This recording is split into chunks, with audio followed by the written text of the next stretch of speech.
Hi, my name is Justin. I'm a rising senior from Evergreen Valley High School, and this is my IoT air pollution monitor. So first thing you can see is the 3D printed enclosure modification.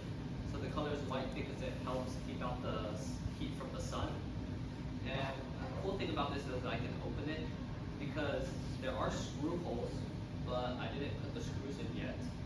So you can mount it to a wall. So inside this project, you can see that even though this USB is not connected to a power source, there's still a power bank here which supplies power to the device. So currently the device is off, but it immediately starts running once I plug it in, once I plug in the power to the Adafruit doubler.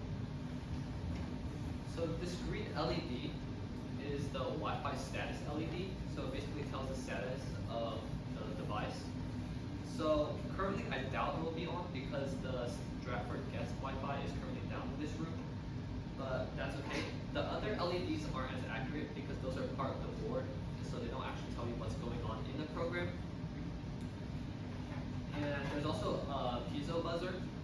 It's underneath the doubler, so you can't really see it, but when the air quality gets too hazardous, it makes a really loud sound, kind of like a smoke detector. So anyways,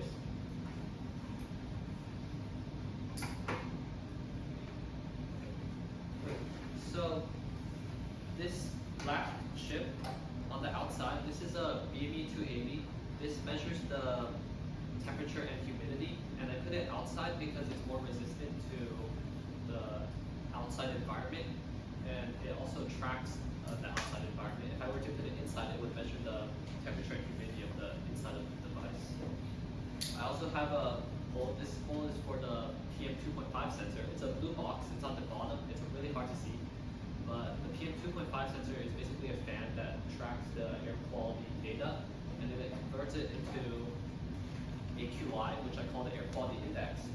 So then it takes the AQI, it also takes the temperature humidity, and it uploads it to my Adafruit I/O page. So I can show you my Adafruit I/O page. This is the dashboard. It takes the data from the feeds, and then the feeds are what uploads it to the AQI category, current temperature, humidity, real-time AQI. This is the map. This is just a general location. It's not our precise location. So it lasts 24 hours, so it shows the accurate date and time of when it was posted. Same with last week. So a great challenge I faced was similar to Cornelius. It was actually the 3D printed enclosure. This is my second print. The first print I had trouble fitting, and also I didn't have a hole for the BME280. Another challenge that I faced was the code itself, which I can give you a quick run through. So the code itself was really messy originally. Right now I polished it, it's really clean now. But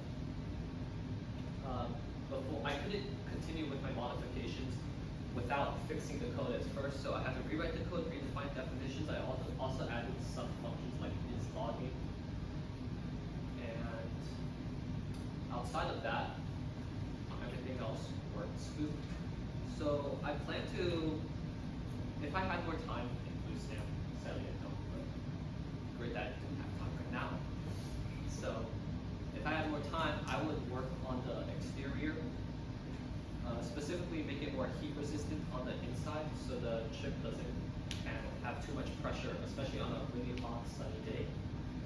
And outside of that, my experience at Bluestamp was pretty unique. It was pretty great because outside of the awesome JA mentors, outside of them, I learned the most through my mistakes, especially when splicing wire, soldering wire, and even making connections inside the breadboard, or inside the, I call it the Adafruit doubler. And with that, I will basically put screws on this, hang this on the side of my house until it